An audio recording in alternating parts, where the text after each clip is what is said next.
Welcome to the Dog Geek podcast. I'm your host, Ashley, and I am the Dog Geek. I'm excited to get back to the podcast. It's been a minute since I've been able to record something, but I've been very busy in a good way with my training business and working and researching and learning, and it's been an awesome ride. It's a lot, but it's been fantastic. And this podcast, I do want to talk about a very controversial subject in the dog training industry. And you're going to find that this is a topic that you usually have people massively on one side or massively on the other. And this is about alpha, alpha dog, the alpha theory, how we train. Uh, and is our training based off of the theory that there is an alpha and a dominant person of the home that needs to control the dog and the situation using aversive methods like choke chains, prong collars, electric shocks? All of those methods are fear-based methods that are the dogs are doing what we're wanting out of fear if they don't. So that's kind of one uh, large group. Then on the other side, and the other group is the positive reinforcement trainers who are wanting our dogs to choose to make better choices and to do these things more freely and in a happy way. So we want to encourage our dogs to do these things, and we are not using fear to do it. We're using reward systems, so toys, praise, petting, treats, things like that. So I've been getting really emotional about this topic and gone back and forth between where I need to put that energy, because part of me wants to, you know, get really involved, especially on online, which is like kills me. But when somebody starts to point out things online, and I want to get on there and say, but listen and look at this and look at that and here's that. And in reality, talking on the internet on a site is not going to make change, because typically those people are set in their ways. I'm set in my ways, and we're not having a constructive discussion. We're not um, learning from the other person in any way. I do believe that how I train and my beliefs are correct, but I am open to listening to the argument from the other side. Why, right? What can you show me any studies that they've done that show that aversive training methods are better for animals in general than positive reinforcement methods? They've shown that they're using positive reinforcement methods in zoos a lot now for different things for their animals, trying to take blood, doing checks, looking at teeth, looking at feet, body, things like that. They're training these animals to, in a positive way, to offer certain things, and they get rewarded for it. And it makes the whole process that they have to do much less stressful on the animal and on the person. So they don't have to sedate the animal necessarily to draw blood or to check inside the mouth and check the teeth. They teach the lions and elephants things to open up their mouth so they can look inside and kind of get a good idea of if there's a problem occurring or not. So in any case, I did want to have a constructive talk here on the podcast about, where did the term alpha come from? What is this idea of alpha theory? The reason I think I'm so passionate about this, and I've had to kind of reel myself in and say, okay, I have to put my efforts and energy into where I may be able to make a difference. That would be like on this podcast, or talking one-on-one with private clients, things like that, where I can discuss my side of it and listen to their side of it and see if I can learn from them and if they can learn from me. So, and the reason I'm so passionate about this also is because um, of all of this research about where the word alpha came from, how the theory was, the experiment that was done, what that was, what the flaws were. All of these things to me show that it was a big mistake. and that it shouldn't have as much carry as it does these days. And I think that's why I'm more passionate. So let's just try to do a brief run through, because this gets kind of wordy with dates and people and names. But here's the nitty gritty. So in the 1930s, there was a study done by Rudolf Schenkel. The study was called Expression Studies on Wolves. He studied two groups of captive wolves in a zoo in Switzerland. And the concept of his overall experiment was that wolves would fight within their pack to gain dominance or become alpha over the pack, over the resources, over this whole environment, right? So that's kind of what we see with dogs, that people assume is that their dog is trying to become this leader and the dominant, and that's why they're showing aggression. And so this person did this study. Now, piggybacking off, and these wolves now were captive, right? So they were in a zoo, and this study was being piggybacked off of by David Mech. So in around the 1960s, a wildlife biologist, David Mech, took this idea of the alpha wolf, the dominant wolf, but he wanted to study it in the wild. So he went into the wild and he was studying wolves. And when he would see the the big male or the big female, and maybe they would go in and the rest of the wolves would follow, or he would see certain ones fighting, he was already in his mind placing this idea that one of them is an alpha, one of them is dominant, and which one is it and why is it showing this? So when he went to do his studies in the wild, he went in with this assumption that I have to figure out which one is the alpha and what's happening, because he was going off of another experiment. So he studies wolves in the wild, and he writes a book that gets published in the 1970s that talks about and really brings to the public this idea of an alpha wolf. So let's talk about, that's kind of the basis, right? So the book sells like mad whatever. It's crazy. It's flying off the shelves. They reintroduce the book more and more and more, and people keep purchasing and purchasing. So now this alpha theory has really been catching on. Now, the reason that they have used alpha theory in dogs is because the very first experiment with Rudolf Schenkel, he um, put in a lot of parallels to dogs in his paper. So then it was kind of this assumption, oh, well, dogs are the same and they're similar because they, were descendants from wolves, so they must be the same. So then that is how it kind of trickled onto the dog site. So anyway, so then David Mech does his thing. He puts out his book. Now, the more time goes by, okay, more research is always being done. It doesn't stop. It's not like they say, great, we're done. We've figured out this whole thing and we're good to go. Research is always continuing, and studies evolve and science evolves, and we learn more and we understand more or different. And that's pretty much what happened. So David Mack keeps studying and keeps researching. And after, a number of years, he discovers that this idea of this label of an alpha and this aggression and this dominance over everything isn't correct. They actually see that in a wolf pack, there are breeding pairs. So that's what people are normally referring to as the alphas, but they're really just a breeding pair. There's the daddy wolf, a male wolf, there's a female wolf. They have puppies. Now their puppies and them make a pack. And that pet, so it's a family unit. And then, those dogs, maybe mate with another male, comes in and they have other puppy, so it continues and goes on and on and on. And so the initial male and female that mate to create the puppies that go to this pack, there are now scientists are using the phrases breeding male and breeding female. They don't call them alpha wolves, because and they do not fight for food. They don't fight for hierarchies. There's not this competition in their group.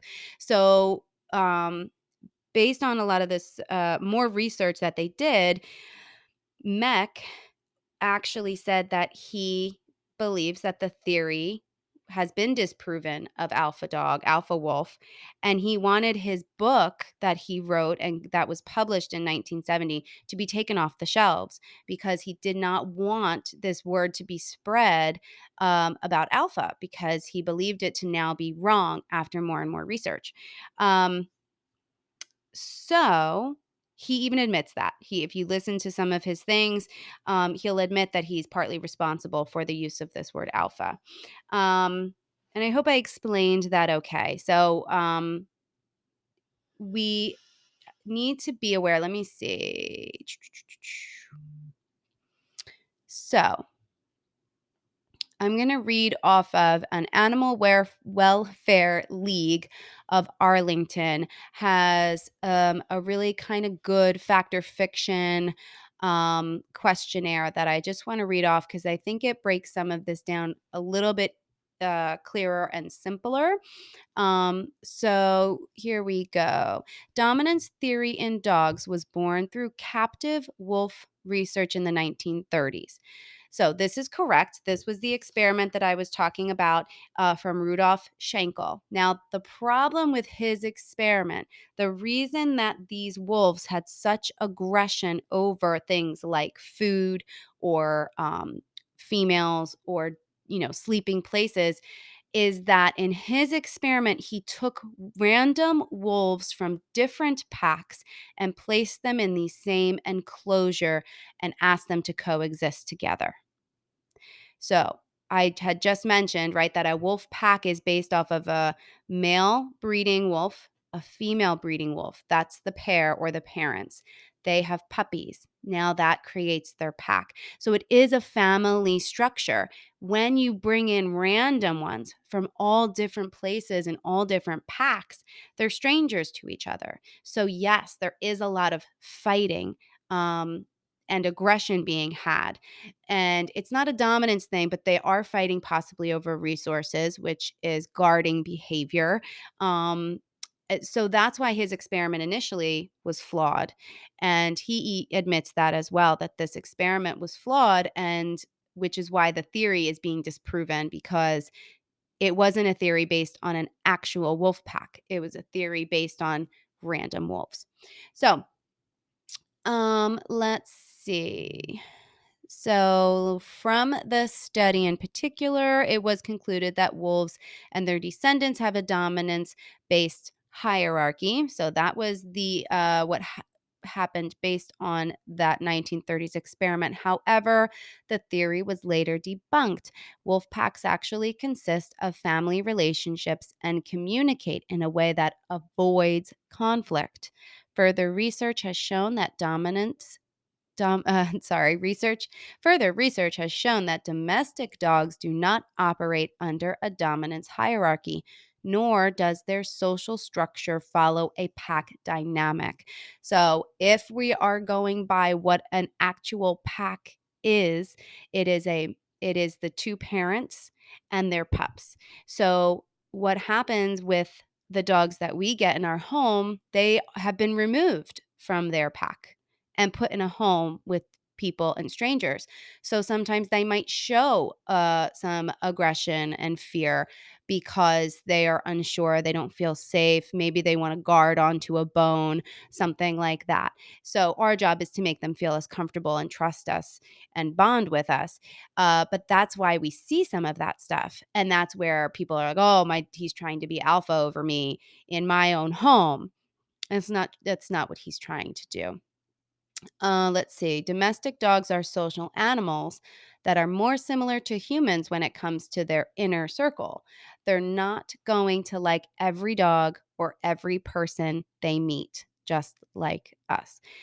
That is super important because, again, we feel like, oh, they should just love everyone and every dog. Why don't they like this person? Why don't they get along with that dog?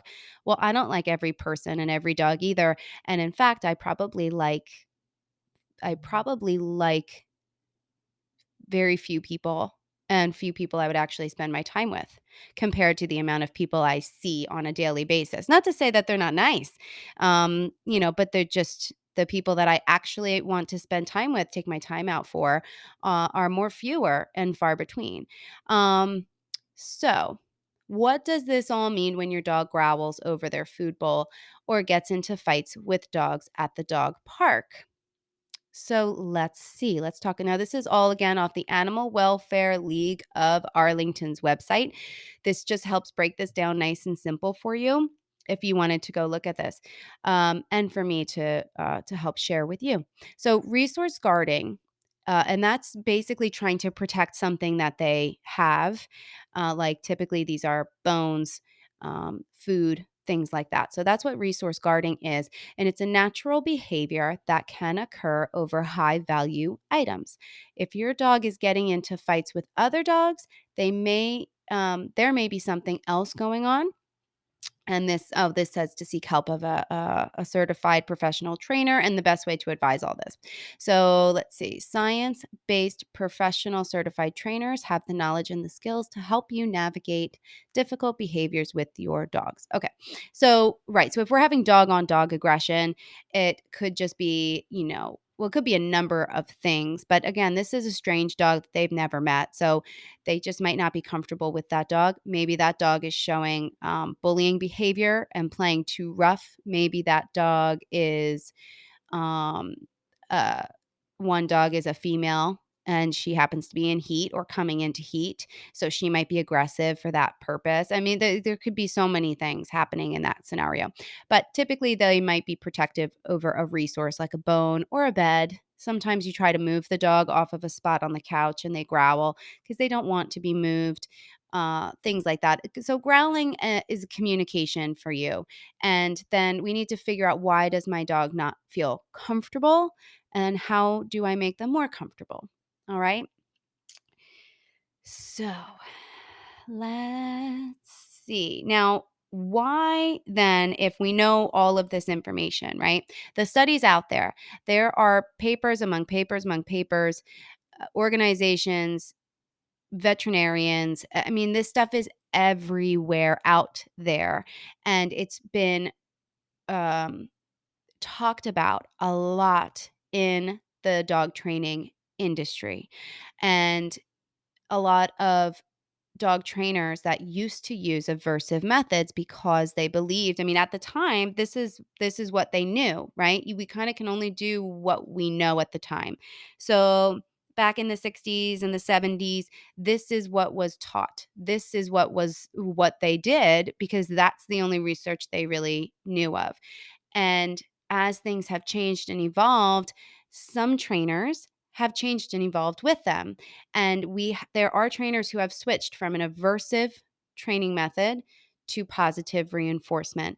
And I think that's amazing because those are people who really said, you know what I was doing before, was doing the best that I could at the time, but it's not, there's a better way, and they've switched, and that takes huge guts to do, especially when people were entrusting you with their dogs, and this is your career, and you don't want to look like you don't know what you're doing, all that kind of stuff, and admitting that maybe what you had done in the past wasn't the best way. That's really hard. That takes a very strong person to do that. So, but there are trainers who have done that and have gone to positive reinforcement. So, why then is it still being used? Why do we still have dog trainers using aversive methods? Alpha pack theory. Why do we feel, or trainers and owners feel, they need to be the boss of the house and dominate the dog? All those things. Well, one is, it's an old way. It's the old way of doing things, and change can be hard. And sometimes people don't want to change, or people say, well, I've always done it this way. So they're kind of set in that way. Maybe these trainers were learning from mentors from 1970s, and that's just what they learned, and they don't need or feel the need to look at anything else and see if there's something different out there, because it's just what they've learned, right? And they trust their mentors, and their mentors trust their mentors. So some of it could just be stuck in an old way.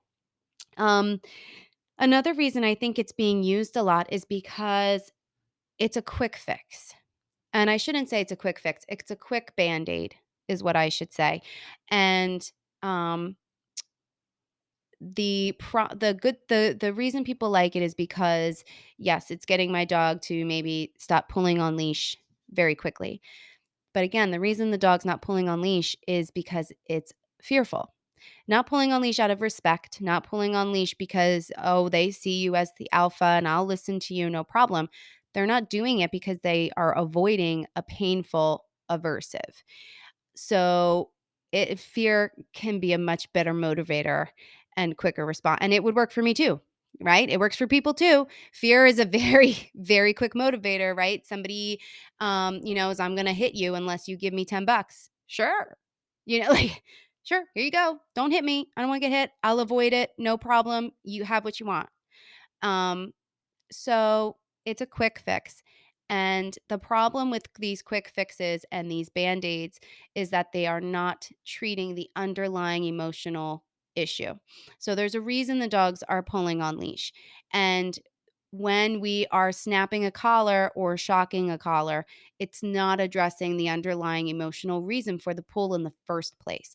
If a dog barks at another dog and we give him a correction, they might stop barking, but again, it didn't change the emotional feeling of why they were barking in the first place. Were they barking at the other dog because they were scared of the other dog and wanted to get away from it? Or because they were excited and wanted to approach it? We're not addressing that. All we're doing is telling the dog to be quiet, but now the dog possibly sees another dog and is associating that other dog with a painful response, because when it used to see the dog and it would lunge or bark, you would yank and it would have pain. So now the association is dog bark pain, dog bark pain. So we can get the dog is starting to create an association between pain, fear, and another dog or another person, things of that nature. So, and then sometimes you find that if they're not wearing let's say, the prong collar, if they're not wearing it or if they're not wearing the choke chain, they know when the tool is on and when the tool is not. So, you could take them off of that, put them on a regular collar, and go out. And now your dog is back to square one. Why?